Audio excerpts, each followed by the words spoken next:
जय गुरुदेव। बच्चों, आज की कहानी है माँ और बच्चे।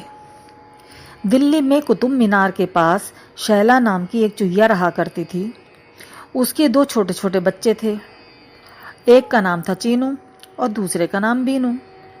शैला दोनों बच्चों को बहुत प्यार करती थी, यहाँ तक कि वह उनके किसी काम में रोक टोक भी न करती थी। जैसा वे चाहते करने देती। पर चीनू बीनू की दादी को यह बात तनिक भी पसंद न थी। वह शैला से अक्सर कहा करती, अंधा लाड़ भी किस काम का। बच्चों को उतना ही प्यार करना चाहिए जिससे बिगड़े नहीं। उन्हें सही और गलत का ज्ञान कराना चाहिए। बच्चों को जब तक यह न बताया जाएगा कि क्या सही है और क्या गलत, तब तक उन्हें यह पता भी कैसे लगेगा कि वे क्या करें और क्या न करें। शैला बुढ़ी सास की बात को सुनी अनसुनी कर देती। चीनू बीनू को एक बड़ी गंदी आदत थी। उसकी माँ खाने पीने की जो भी चीजें लाती, सारी की सारी वे सामने लेकर बैठ जाते और मुंह मारने लगते। जितना खाया जाता जी भर कर खाते, बची हुई जूठन इकट्ठा करके एक ओर रख देते। रोज का ही उनका यह क्रम बन गया था। उनकी दादी को यह बात बड़ी बुरी लगती। एक दिन आखिर उन्होंने शैला से कह ही दिया, इन बच्चों की आदत बिगड़ गई है। खाने का यह कौन सा तरीका है कि ये सारी की सारी चीजें लेकर बैठ जाते हैं। जितना जी करता है खाते हैं, बची कुची जूठन उसी में छोड़ देते हैं। जितनी चीज खानी हुआ करे अलग निकाल कर खाया करें। जो भी चीज हो, परिवार के सभी सदस्य उसे मिल बांट कर खाएं। उनकी यह बात शैला की समझ में आ गई। फिर तो वह जो भी चीज लाती, चीनू बीनू के लिए अलग निकाल कर रख देती। चीनू बीनू को अब कम चीजें मिलने लगी थीं, इसलिए उन्हें यह तनिक भी अच्छा नहीं लगता था। कभी वे पिताजी के हिस्से की रखी चीज चट कर जाते, तो कभी माँ के हिस्से की चीज। दादी को यह बुरा लगता, तो वे कहती, अरे यह कौन सा लक्षण है तुम्हारा, अपने हिस्से की चीज खाओ। अपनी चीज खा पीकर दूसरों की चीज पर क्यों ललचाते हो। अपने साथ साथ दूसरों को भी खिलाओ पिलाओ तो यह अच्छी बात है, पर दूसरों की भी हड़प कर जाना ये तो गंदी बात है। दादी की डांट के आगे अब वे उसके सामने कुछ न कर पाते।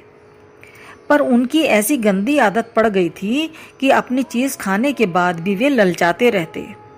घर में रखी चीजों की कल्पना से चीनू बीनू बेचैन हो जाते। एक दिन चीनू बीनू ने सलाह की कि वे दादी और माँ से आंखें बचाकर चुपचाप चीजें खा लिया करेंगे। फिर क्या था, वे ऐसे ही चीजें निकालने लगे। माँ को पता न लगे, इस डर से पहले वे थोड़ी चीजें लेते थे, पर धीरे धीरे उनकी यह आदत बढ़ती गई। अब वे पूरी की पूरी चट कर जाते थे और ऐसी सफाई से करते थे कि किसी को कुछ पता ही न लगता।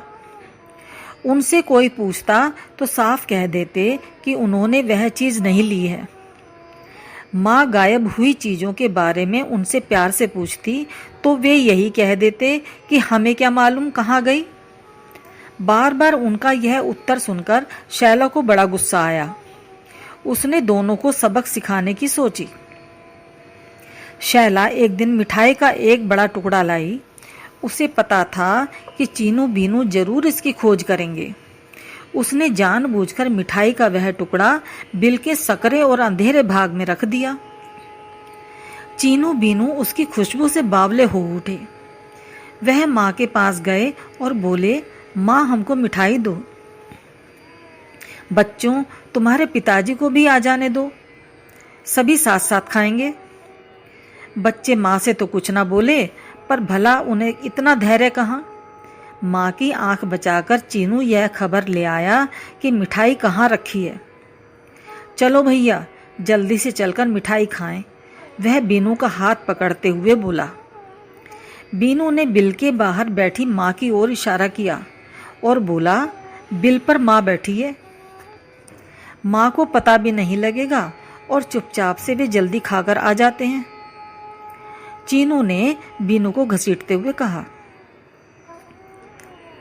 दोनों जल्दी से बिल के उस सकरे भाग में घुस गए और मिठाई खत्म करने में जुट गए। शैला इसी मौके की तलाश में थी। उसने जल्दी से जाकर लकड़ी के एक मजबूत टुकड़े से बिल का वह भाग ठीक तरह से बंद कर दिया। चीनू बीनू खाने में ऐसे लगे थे कि उन्हें इसका पता ही ना लगा। चीनू बीनू ने छक्कर मिठाई खाई, पर यह क्या, इसके बाद जैसे ही उन्होंने निकलना चाहा, उन्हें रास्ता ना मिला। चारों ओर से घना अंधेरा था। लगता था मानो वे किसी गुफा में बंद हो गए हों। उन्होंने चारों ओर से निकलने की कोशिश की, पर सब व्यर्थ।